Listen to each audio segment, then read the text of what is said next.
ঢেকি স্বর্গে গেল ধান ভাঙ্গে। নেতা লন্ডন থাকলেও সেখানেও কর্মীদের আচার আচরণ দেখতে হয়। নেতা যেমন স্নেহ ভালোবাসা দিয়ে কর্মীকে আগলে রাখেন, তেমনি বিশৃঙ্খলা দেখলে শাসনও করেন। 6 জুন 2025 উত্তর লন্ডনের কিংসমিড স্টেডিয়ামে ঈদুল আজহার নামাজ পড়েন বিএনপির ভারপ্রাপ্ত চেয়ারম্যান তারেক রহমান। ওই জামাতে বিভিন্ন দেশের মুসলিমরাও অংশ নেন, কিন্তু সেখানে বাংলাদেশি মুসলিমদের হুড়োহুড়ি ও বিশৃঙ্খলা তারেক রহমানের চোখ এড়ায়নি। দেশাত্মবোধের জায়গা থেকে দাঁড়িয়ে বললেন, আমাদের কমিউনিটি সহ দেশের জন্য এটা বেইজ্জতি।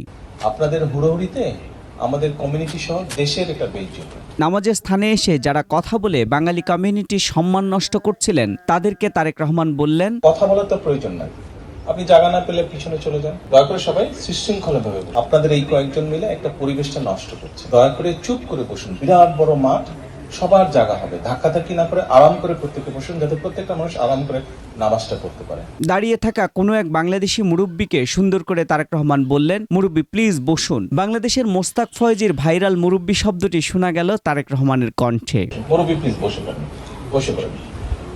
বিএনপির ভারপ্রাপ্ত চেয়ারম্যান তারেক রহমানকে দেখে অনেকে ছবি তুলছিলেন। নামাজের স্থানে ছবি তোলা বন্ধ করতে বললেন। ক্যামেরাটা বন্ধ করুন, প্লিজ ক্যামেরাটা বন্ধ করুন, এভাবেই অনুরোধ করলেন তারেক রহমান। ক্যামেরাটা বন্ধ করেন, ক্যামেরাটা দয়া করে বন্ধ করেন। নেতাকে মসজিদ, হাট, বাজার, মাঠঘাট থেকে সংসদ সর্বত্রই কর্মীদের নজরদারিতে রাখতে হয়,